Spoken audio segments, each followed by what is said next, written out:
En aquel tiempo el renuevo de Jehová será para hermosura y gloria, y el fruto de la tierra para grandeza y honra, a los sobrevivientes de Israel. Isaías 4:2.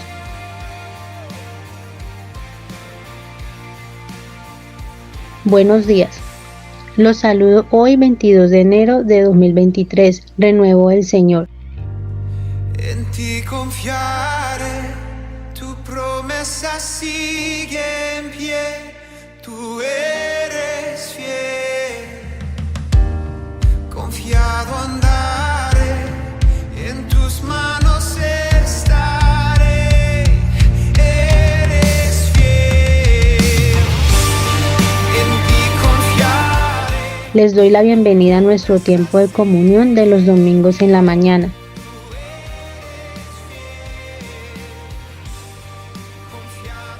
Estaremos muy atentos al tema Cristo en Isaías. Siempre has sido fiel.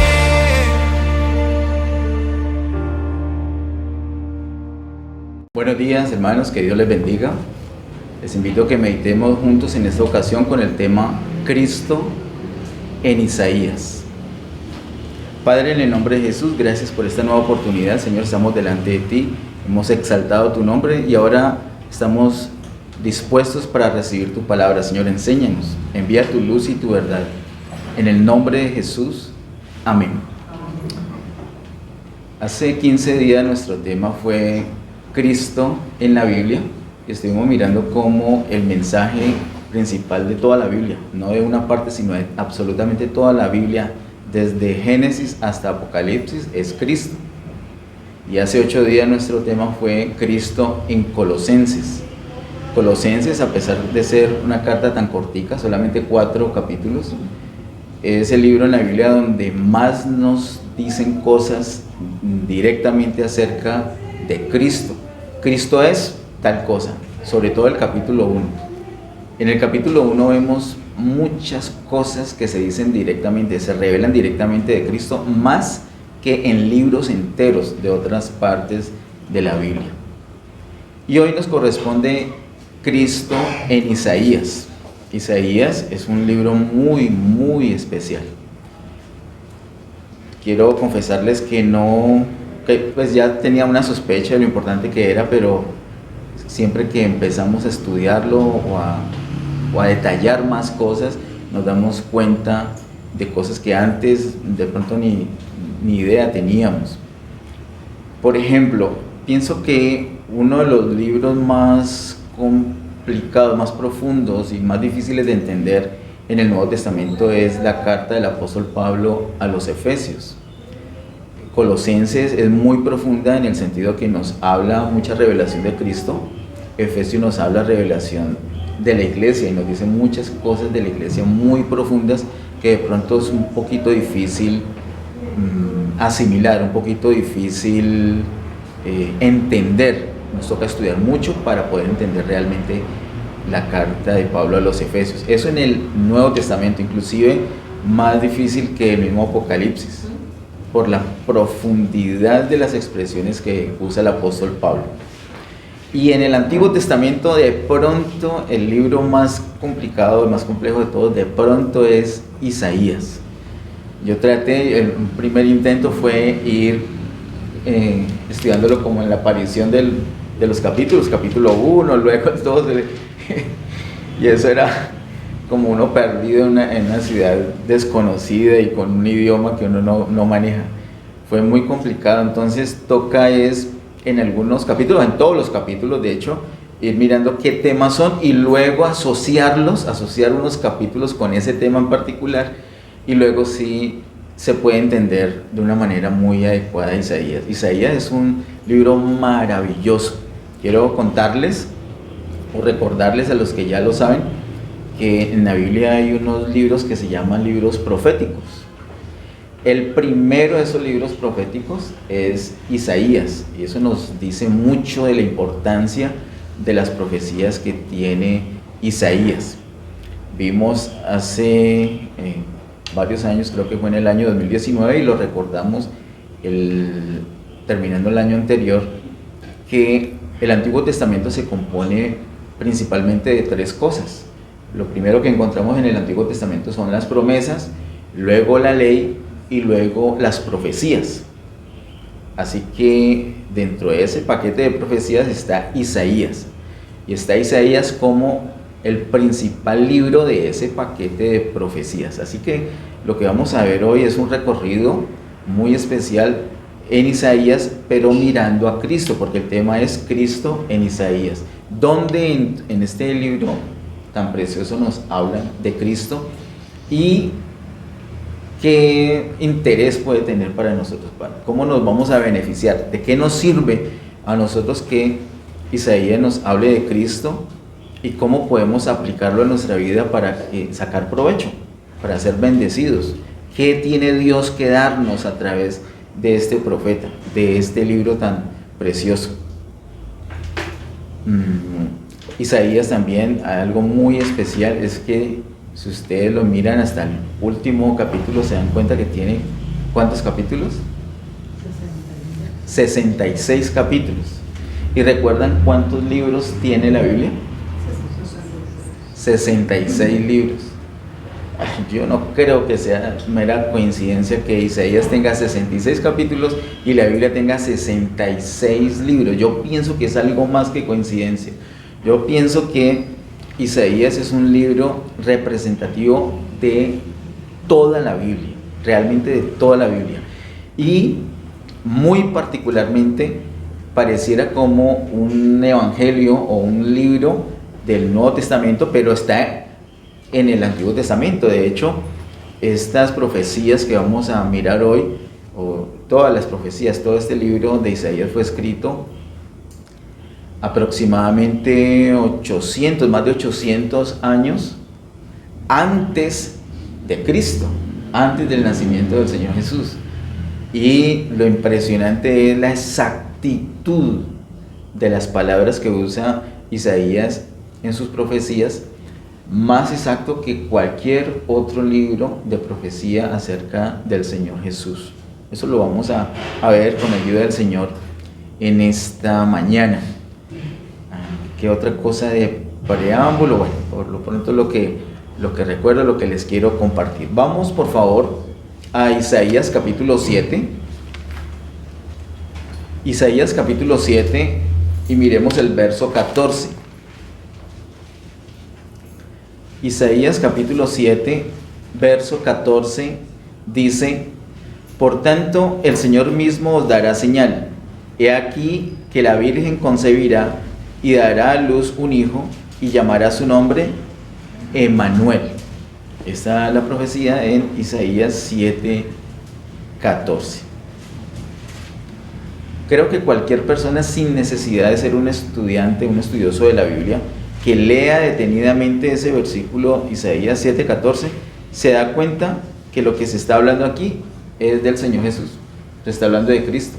Es que todo el versículo lo dice: por tanto el Señor mismo os dará señal. He aquí que la Virgen concebirá. A mí me dicen, la Virgen concebirá. Yo mismo digo, la Virgen María, tiene que ser. Y dará a luz un hijo y llamará su nombre Emmanuel. No, pues sí, no hay duda. Porque en Mateo capítulo 1 vemos ese cumplimiento. Y vemos exactamente esas mismas palabras. Una virgen que concibió, que dio a luz un hijo y el nombre Emmanuel. Y a propósito de Emmanuel, ¿qué significa Emmanuel? Dios con nosotros.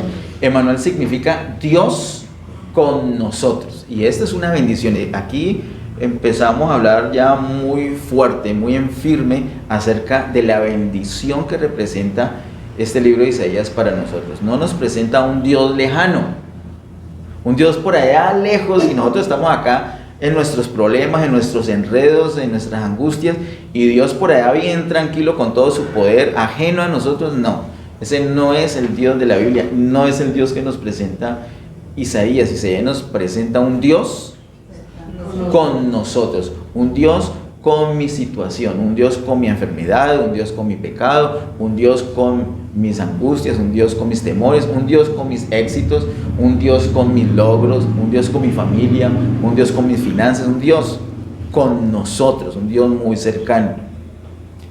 Así lo presenta, y vemos entonces el cumplimiento exacto de esta profecía en Mateo capítulo 1. En el primer libro del Nuevo Testamento ya vemos el cumplimiento de esta profecía.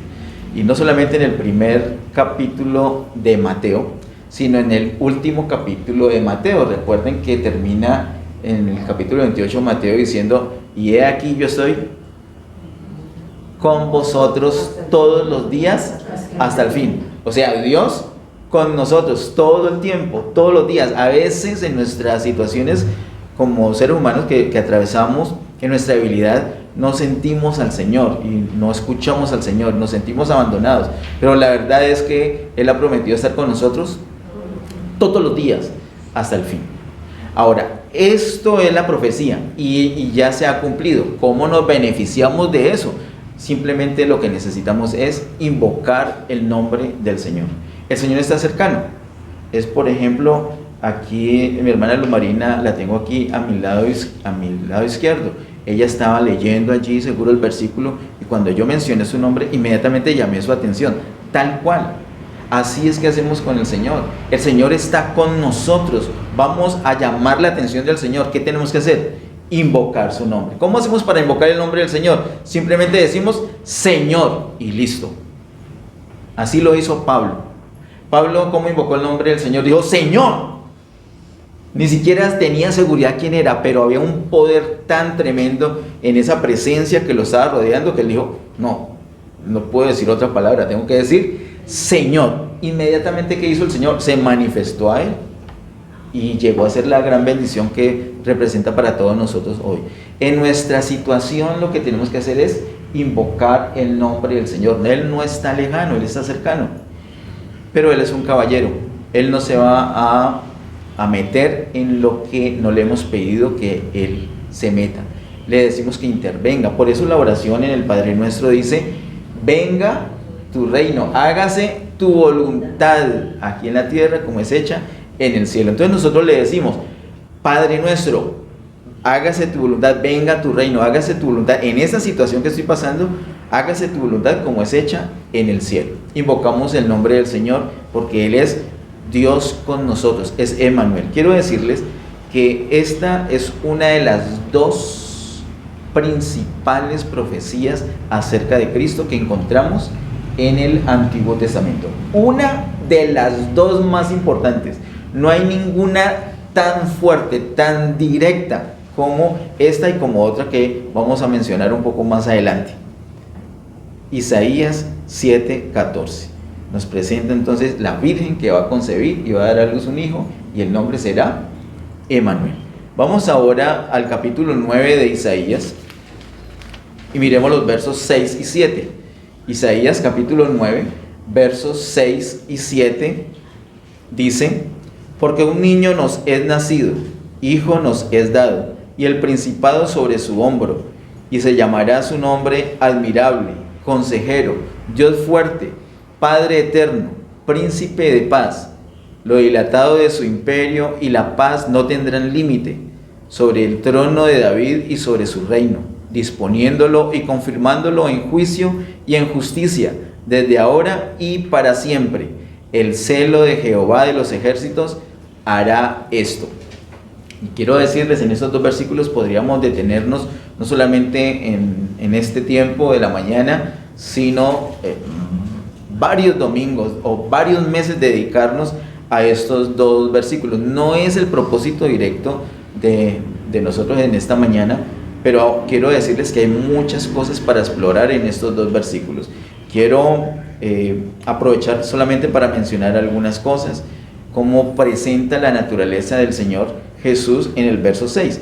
Igual que en Isaías 7:14, si alguien lee esto, dice: esto parece como a Jesús, pero hay una confusión porque dice: porque un niño nos es nacido. Ya, por diciembre, por los pesebres, ya podemos asociar. Si es que no conocemos la palabra de Dios, lo podemos asociar hasta por tradición.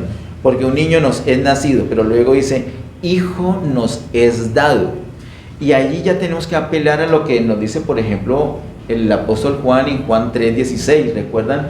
Un versículo muy amado en la palabra que dice más o menos: porque de tal manera amó Dios al mundo que ha dado a su Hijo unigénito. Y acá dice la segunda parte, Hijo nos es dado.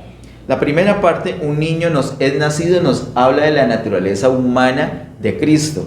Pero Hijo nos es dado, nos habla de la naturaleza divina de Cristo. En un solo versículo, en dos expresiones, en dos frases, ya está diciendo que Cristo tiene naturaleza humana y naturaleza divina. Luego dice, y el principado sobre su hombro.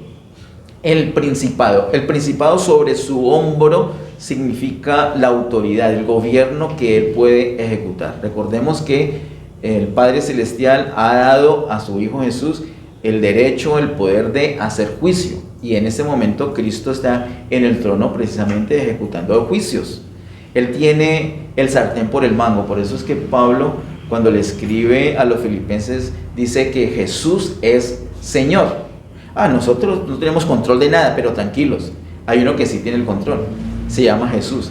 Jesús es Señor. Isaías aquí nos está diciendo el principado sobre su hombro, así que él tiene toda autoridad y él está rigiendo todo el destino de la humanidad. Luego dice, se llamará su nombre admirable, y luego dice consejero. Por ahí estuve estudiando que en algunas versiones en la traducción no colocan coma entre admirable y consejero, de tal manera que se leería admirable consejero. Y de hecho el Señor es admirable, el Señor es consejero y también es admirable consejero, así que no hay problema si tiene o no coma. Realmente nadie es como el Señor. Eso lo podemos ver en la carta del apóstol Pablo a los colosenses.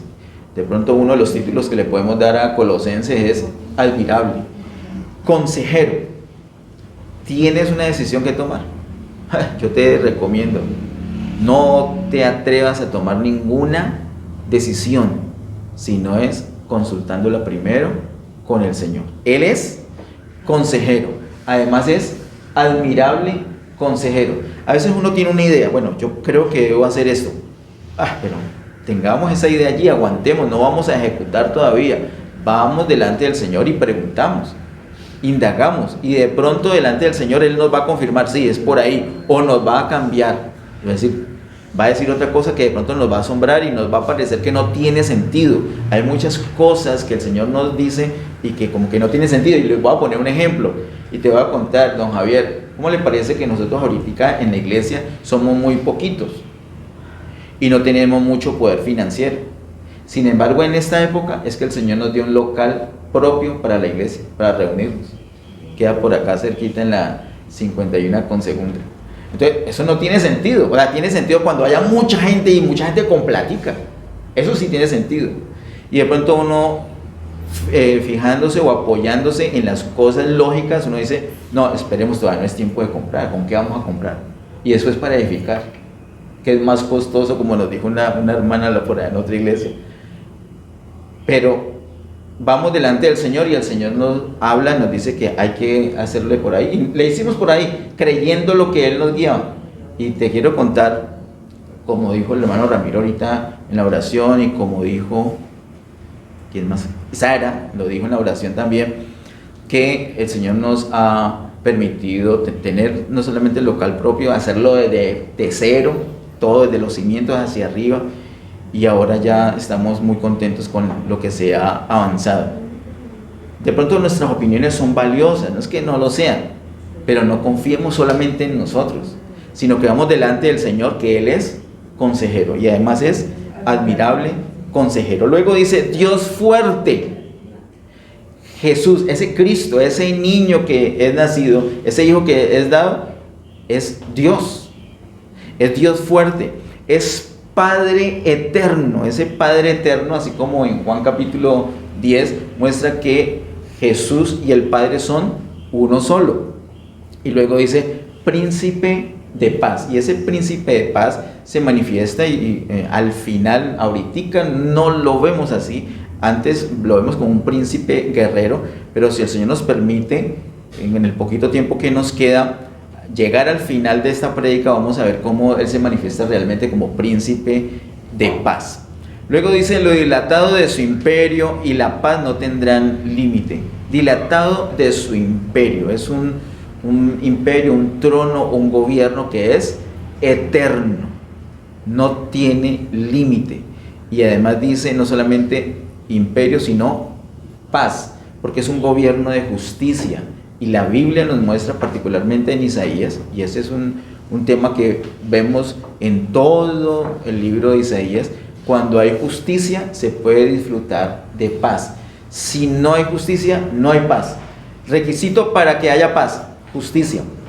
Distinto a lo que dijo un expresidente de apellido Santos. Yo quisiera olvidarme de esa historia de Colombia, pero es un poquito difícil. Él dijo todo lo contrario. Cuando se dice todo lo contrario de la palabra de Dios, vamos por un mal sendero.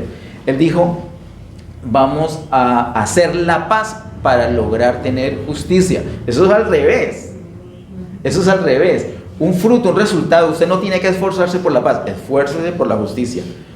Garantice la justicia y la paz vendrá automáticamente. Ahora se firmó un mal llamado Tratado de Paz, y hemos disfrutado paz en este momento. No, eso ha sido una burla. Las víctimas de esta violencia de tantos años han sido las más afectadas, las más ofendidas. Eso no se reparó, no se entregaron ni siquiera los niños, las armas, ni el dinero. Se rearmaron, se fueron para el país donde les han alcahueteado toda la vida, etcétera, etcétera, etcétera. Y no sé, esto no es un asunto político. No sé cuál es tu simpatía, si tú simpatizas, si tú le diste tu voto a ese acuerdo de paz. Independientemente de eso, vayamos al admirable consejero. Y él nos hubiera dicho: no, primero la justicia, y eso traerá como consecuencia la paz. Pero acá se habla de un imperio, de un reino que es eterno y donde va a haber paz, porque es un reino donde hay justicia. Muy bien. Ahora, la última parte, quiero ir hasta el final de este versículo 7, dice: el celo de Jehová de los ejércitos hará esto. Nosotros en este momento, en esta dispensación de gracia, no vemos que el Señor esté gobernando, vemos mucha injusticia, no vemos paz, vemos cosas desastrosas, y pareciera que nunca va a lograr el Señor lo que se ha propuesto. Pero a pesar de eso hay una afirmación muy poderosa del profeta Isaías que dice: el celo de Jehová de los ejércitos hará esto. Eso quiere decir que el Señor está a toda hora, segundo a segundo, todos los días está pendiente de que su propósito avance. Y lo que nosotros debemos hacer es unirnos a Él para que el propósito del Señor avance. Bien, esta es la otra profecía que yo les decía, es decir, Isaías 7:14 y también Isaías 9:6 y 7. Estas dos profecías son las dos profecías más explícitas y más fuertes, más poderosas que encontramos en toda la Biblia, en todo el Antiguo Testamento, acerca de Cristo. Ninguna es tan diciente, tan exacta como estas dos. Y de aquí en adelante se desarrollan muchísimas cosas que vamos a tratar de mirar. Vamos ahora, por favor, al capítulo 43. Isaías 43, solamente vamos a mirar Isaías en esta mañana. Isaías 43, el verso 3 dice: porque yo, Jehová, Dios tuyo, el Santo de Israel, soy tu Salvador. A Egipto he dado por tu rescate, a Etiopía y a Seba por ti.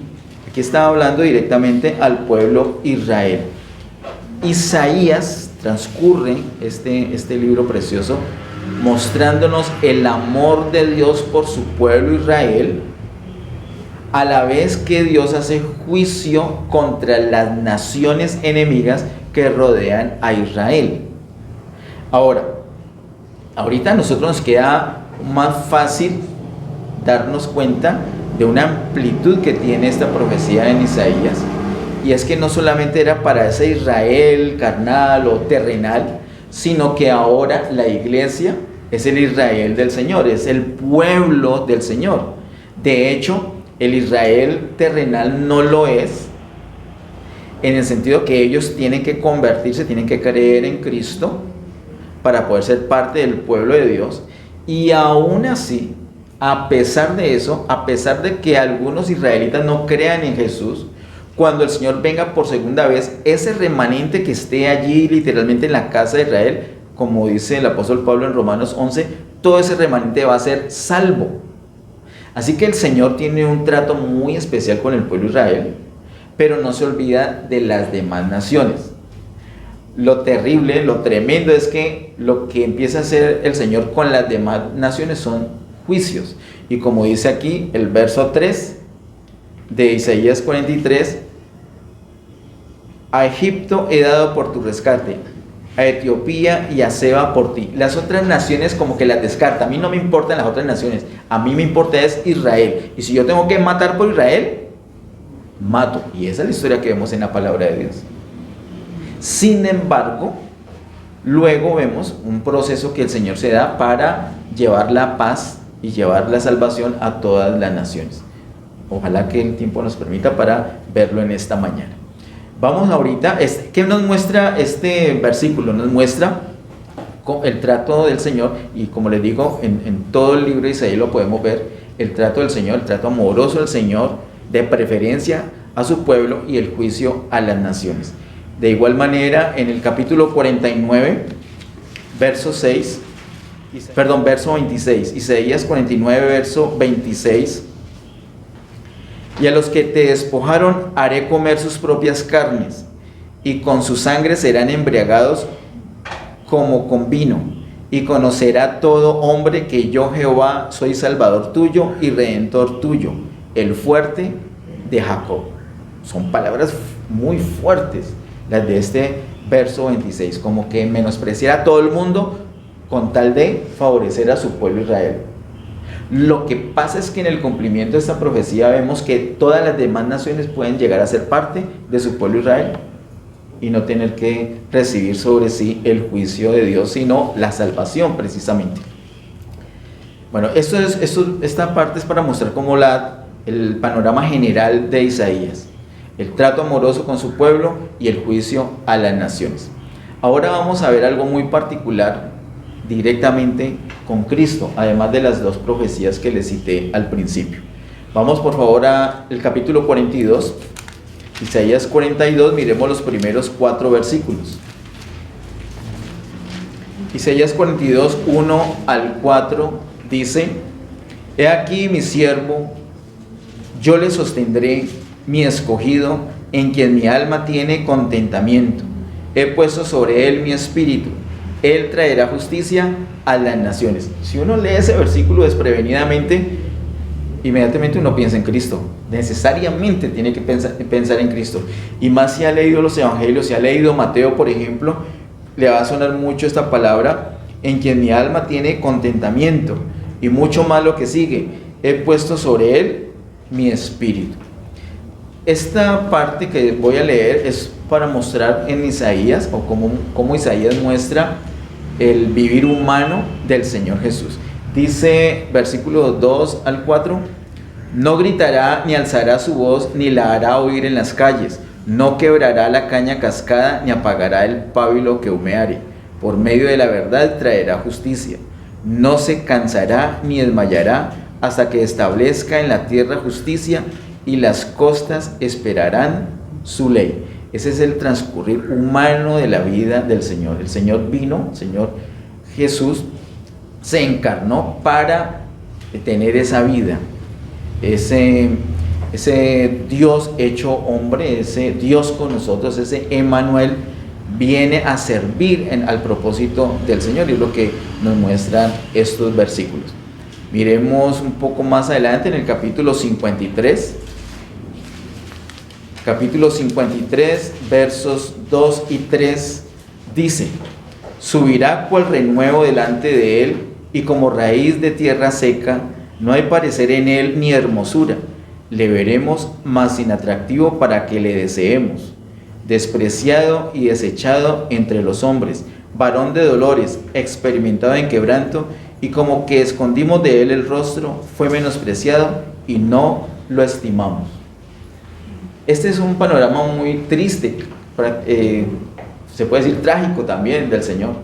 tanto amor, tanta misericordia de Dios para la humanidad, y la humanidad simplemente lo menosprecia. Lo menosprecia, dice el verso 3, despreciado y desechado entre los hombres. Nosotros como seres humanos más fácilmente nos apegamos a una religión que a Cristo. Y si tenemos una religión y nos hablan de Cristo, nos enojamos.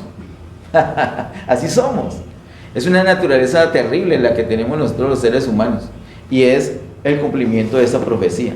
El Señor vino y fue desechado. De hecho, no lo crucificamos, ¿no? En la cruz. Bueno, el verso 2 nos da un indicio del tema que quiero compartir, si el Señor lo permite, el próximo domingo, que es el Señor Jesús como el Rey Nuevo. De hecho, todas esas prédicas que estamos hablando apuntan a mirar por qué Cristo es el Rey Nuevo del Señor. El verso 2 dice: subirá cual renuevo delante de él y como raíz de tierra seca. El renuevo nos habla no de algo que nosotros podríamos esperar, sino de algo inesperado. Uno no espera que de la nada salga una matica, germine, salga un tallito, salga un retoñito, un vástago. Uno no esperaría, no hay nada allí, pero hay algo allí, hay algo verde, está reverdeciendo, está dando vida, están haciendo algo. Así se presenta el Señor, es la naturaleza, es su forma de operar.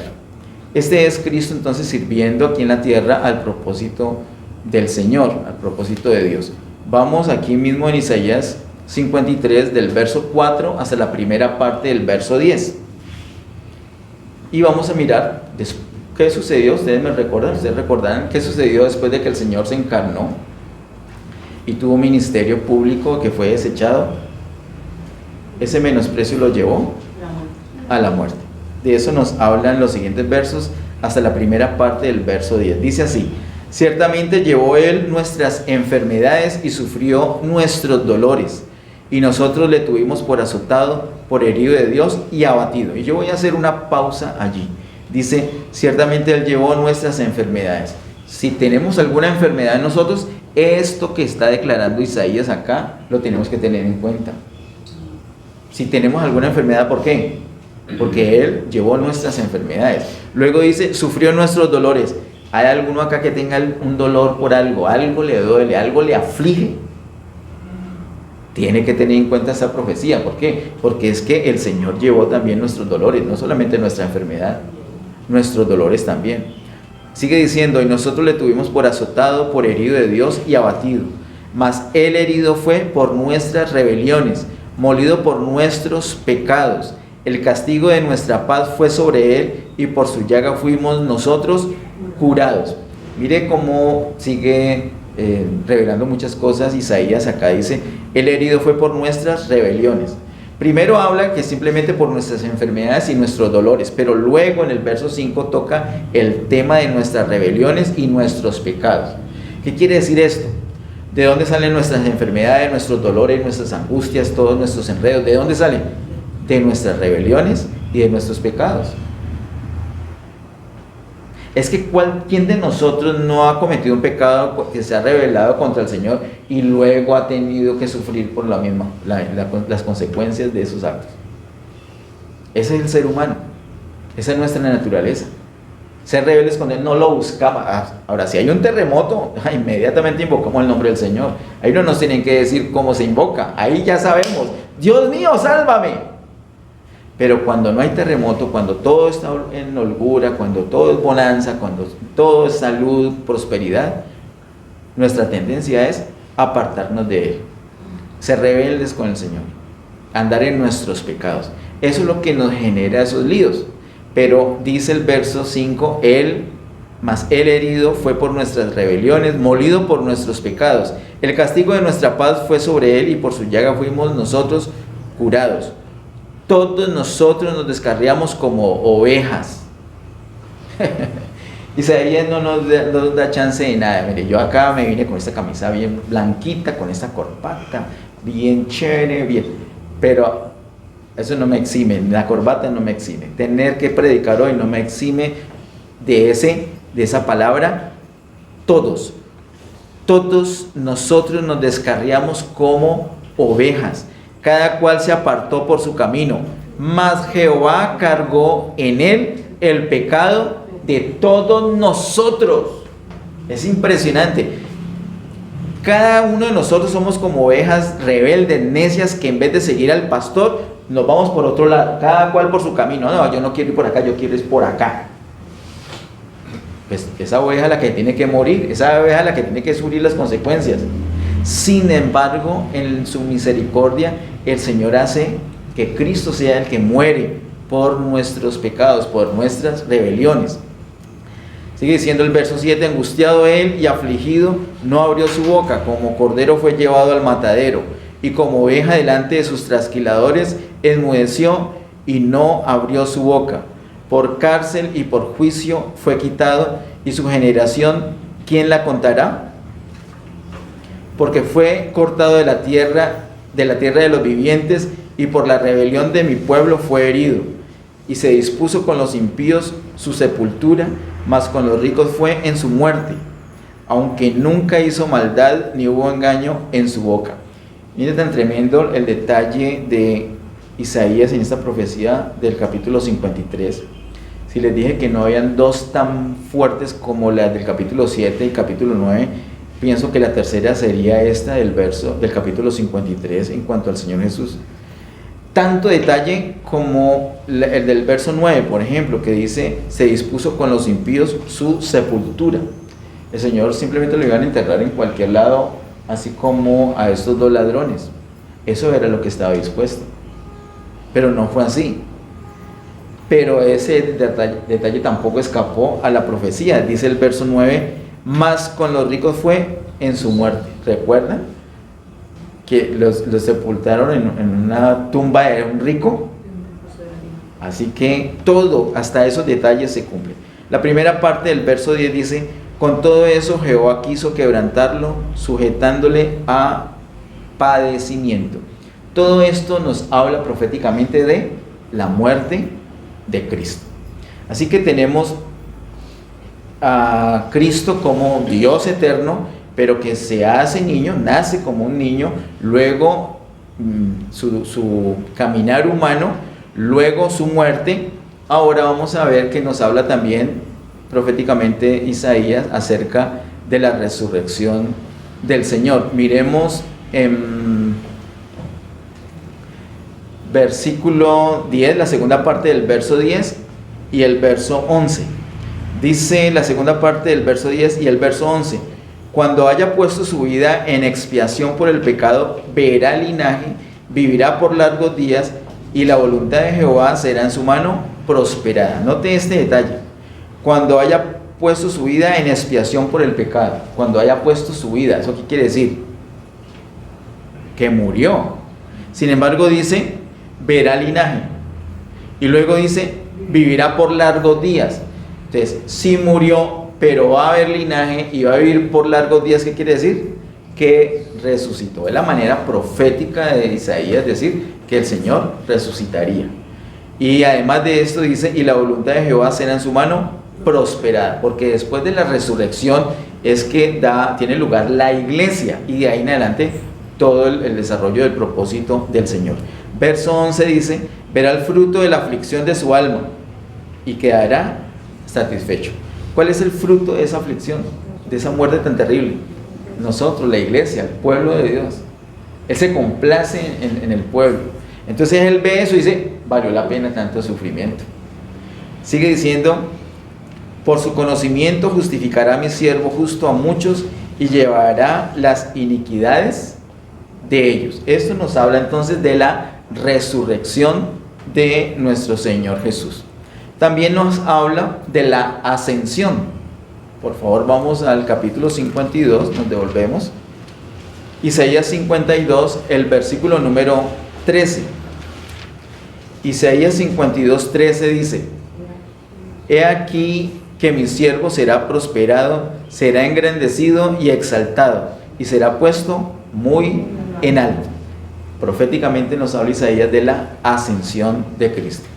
Hasta aquí entonces hemos visto que Cristo es Dios eterno, pero que nace como un hijo, es decir, se encarna. Luego viene a servir como un ser humano acá, a servir el propósito del Señor, su vivir humano. Luego su muerte, luego su resurrección y luego la ascensión. De ahí en adelante, ¿qué sigue? El regreso del Señor. Él viene por segunda vez. Esa parte es la que menos conocemos nosotros como pueblo de Dios. Y esa parte es de lo que más nos habla Isaías. Me decía Gina, creo que fue ayer, me dijo que en Isaías sí que se habla del reino. Sí, se habla mucho del reino milenario. Tristemente, nos hemos dado cuenta por años ya, no, esto no es especulación, ya es con conocimiento de causa, que en el pueblo de Dios casi no se conoce acerca del milenio. Los predicadores casi no hablan de eso, y casi no hablan de eso porque no lo conocen. Y yo realmente preferiría que no hablaran de eso, ya que no lo conocen. Porque cuando he escuchado que hablan, por favor, esa Biblia cerrada, dicen unos disparates terribles. Aquí está Isaías, precioso libro de Isaías, poderoso libro de Isaías con mucha información. Si no la tenemos, simplemente vamos en oración y la recibimos, la estudiamos. De aquí en adelante, yo creo que voy a acordar un poquito, tengo mucha escritura, mucho por leer. Solamente voy a hacer mención, hay unos capítulos enteros que quería leer, no lo voy a hacer por cuestión de tiempo, pero sí lo voy a mencionar para que ustedes lo lean en su casa y verifiquen, se den cuenta de cosas, de cómo va a ser el milenio. Esos detalles del milenio no los encontramos ni siquiera en el Nuevo Testamento, hermanos. No tengo palabras para darle peso al hecho que realmente Isaías es un libro muy, muy poderoso en profecía, nos da mucha revelación de las cosas como van a suceder. Entonces ahora sigue la venida del Señor. Para esto vamos por favor a Isaías capítulo 40. Isaías capítulo 40, verso número 10.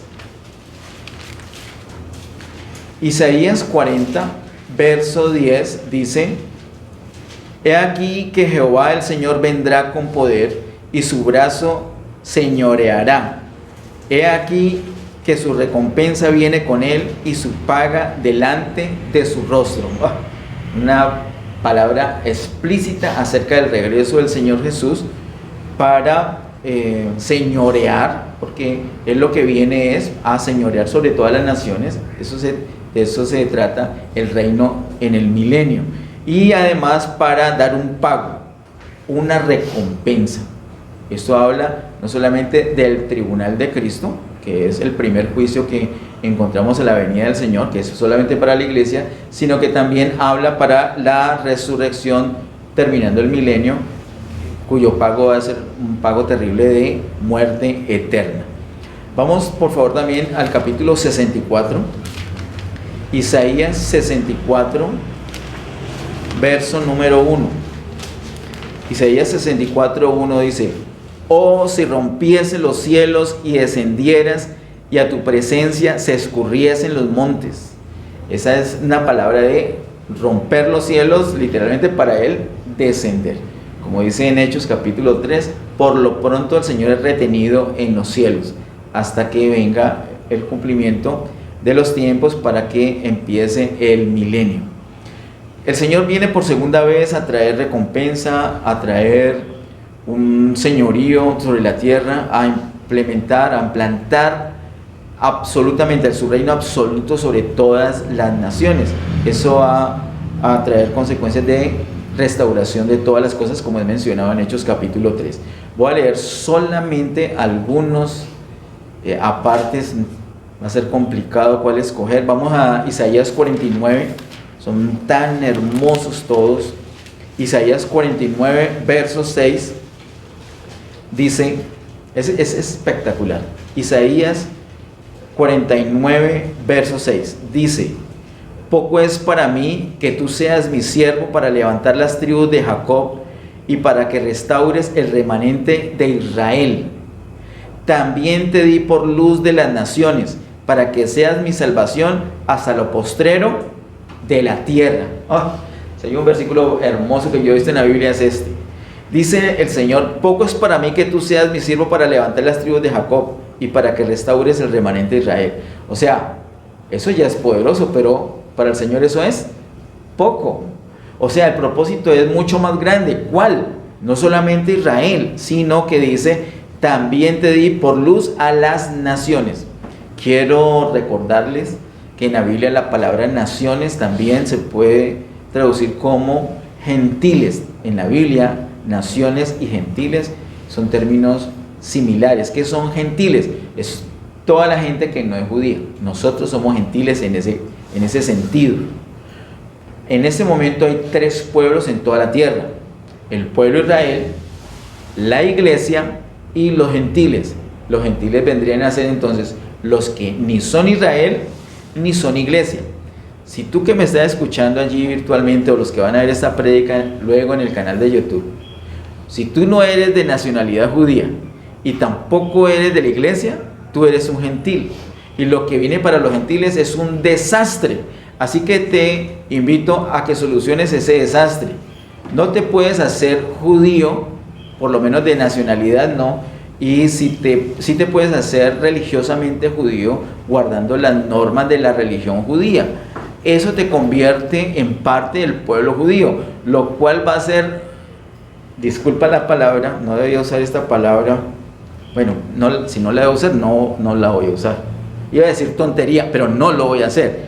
Es decir, no es sensato que te metas a la religión judía si puedes ser del pueblo de Dios. Solamente cree en Jesús como tu Salvador. Tú crees que Jesús es el Hijo de Dios, lo que las profecías de Isaías. Tú crees que Cristo es el Hijo de Dios, que murió por perdonar nuestros pecados y que al tercer día resucitó entre los muertos. Si tú crees eso, ya eres salvo, eres parte de la iglesia. Y alguien te va a decir, así es simple.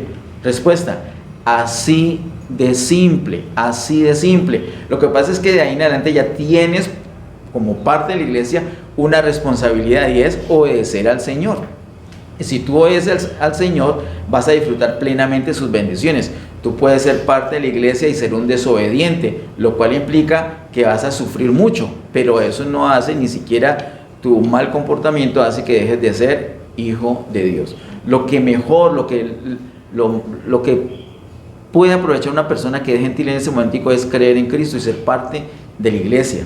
Porque dice el verso 6, la segunda parte, también te di por luz a las naciones, es decir, a los gentiles, a los que no son Israel, para que seas mi salvación hasta lo postrero de la tierra. Solamente hay un Salvador, solamente hay uno, es Cristo. No hay religión, no es una cuestión como alguien decía, un compañero de trabajo me decía antes, no, pero es que aquí en Occidente creen en Cristo, en Oriente creen en otro. No. De hecho, Cristo ni siquiera tuvo origen en Occidente, sino en Oriente. Es que no es cuestión de geografía, no es cuestión de cultura, no es cuestión de época. Es que proféticamente Isaías dice aquí, para que seas mi salvación hasta lo postrero de la tierra, es decir, hasta el último rincón de la tierra. La única opción de salvación es Cristo, sea cual sea tu situación. La única opción que tiene, la única posibilidad de salvación es creer en Cristo como el Salvador.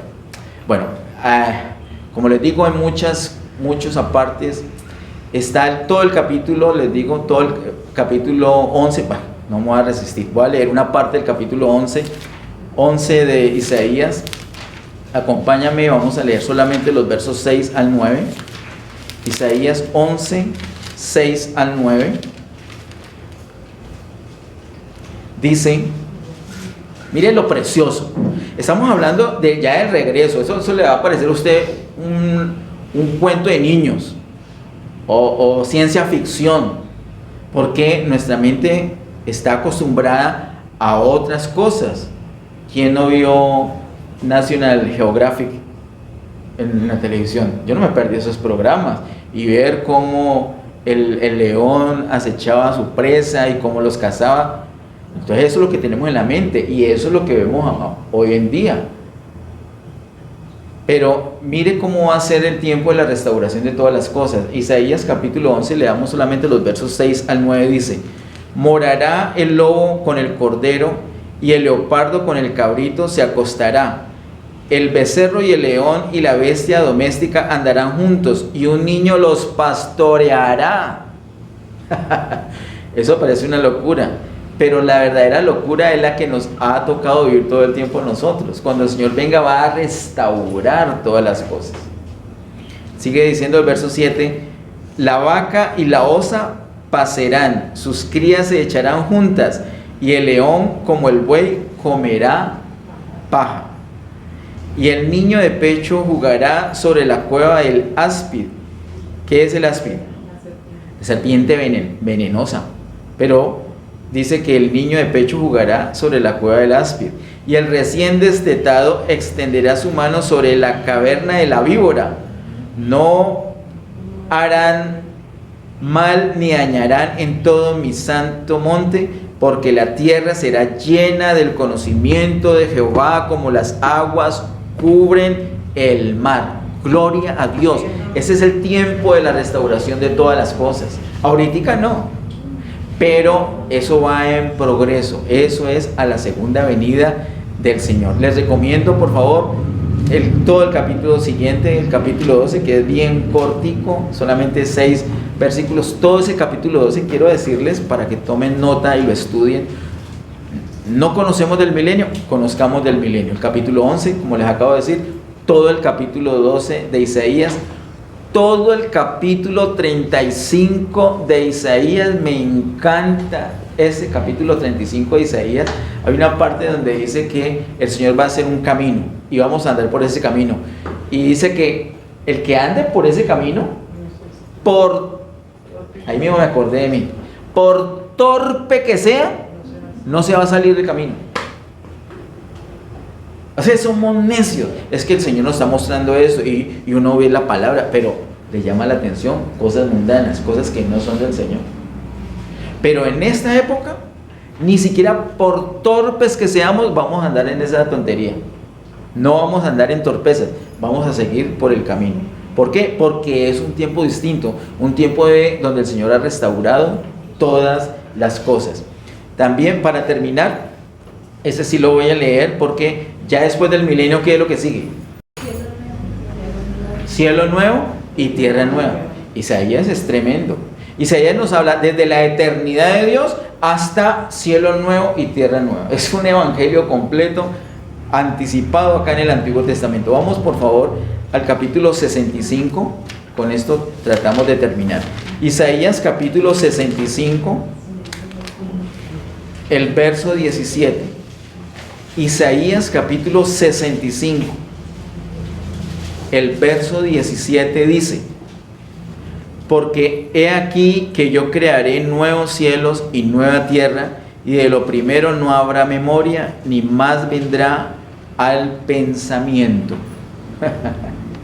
Si ahorita nos cuesta pensar que la vaca, el oso y el león están comiendo paja, eso nos parece pura paja, ¿cierto? Si nos cuesta, porque ese es nuestro pensamiento, yo no, nosotros tenemos ya una memoria muscular, un reflejo, no, qué miedo el oso. Hasta la vaca le tenemos miedo, hasta la paja le tenemos miedo.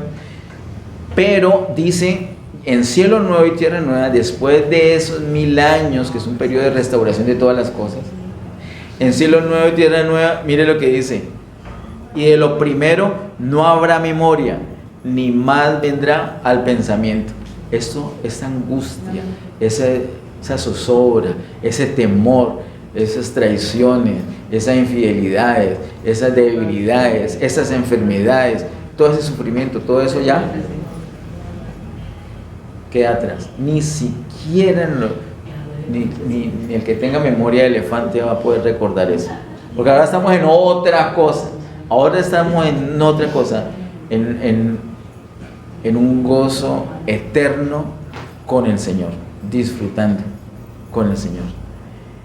No es en el cielo, como la religión enseña, sino que dice el verso 17, porque aquí yo crearé nuevos cielos y nueva tierra. El Señor no va a crear nueva tierra para que esté deshabitada, no. Es para nuestro disfrute juntamente con Él. Hasta aquí me dan ganas de seguir hablando y mirando las consecuencias de todo lo que dice Isaías, pero el Señor nos dará la ocasión. Y sobre todo, miren, ¿sabe qué nos da el Señor? Nos da oportunidades. Oportunidades que no son tan buenas, tan deliciosas, no son agradables. sino todo lo contrario. Son malucas, son adversidades, pero son oportunidades para nosotros comprobar que todo lo que se profetizó del Señor es verdad. Para que nos demos cuenta que realmente no es un Dios lejano, sino que es Dios con nosotros. Vamos a orar para terminar este tiempo. Padre, en el nombre de Jesús, gracias Señor, te damos por todas las cosas, gracias por tu amor, por tu misericordia, gracias por tu bendita palabra, gracias Señor por las profecías, gracias Señor por los libros proféticos, gracias por todos los profetas, pero en particular gracias por Isaías, gracias por este precioso libro, gracias Señor porque podemos ver a tu Hijo Jesús allí, de principio a fin. Gracias amado Dios, ayúdenos a aprovechar. Señor, nosotros sabemos que todo lo que está escrito aquí es verdad. Nosotros sabemos que muchas cosas de estas se han cumplido cabalmente y que a su tiempo se van a cumplir las demás también. Gracias Señor te damos por tu fidelidad. Gracias Señor porque tú apresuras tu palabra para ponerla por obra. Gracias porque tu celo es el que va a ejecutar todo lo que se ha dicho. Nosotros confiamos en ti. En esta hora Señor queremos hacer una declaración en ti, Señor. Todos los que crean en el Señor, los que están también conectados, yo les pido que levanten su mano derecha en este momento. Todos los que creen en Cristo como el Hijo de Dios. Vamos a hacer una declaración para terminar este tiempo. En el nombre de Jesús, yo declaro que creo que Cristo es el Hijo de Dios, que murió por perdonar mis pecados y que al tercer día resucitó entre los muertos. Yo creo firmemente esto. Creo todo lo que la Biblia dice acerca de Cristo y quiero seguirle todos los días hasta el fin. Amén. Que Dios les bendiga.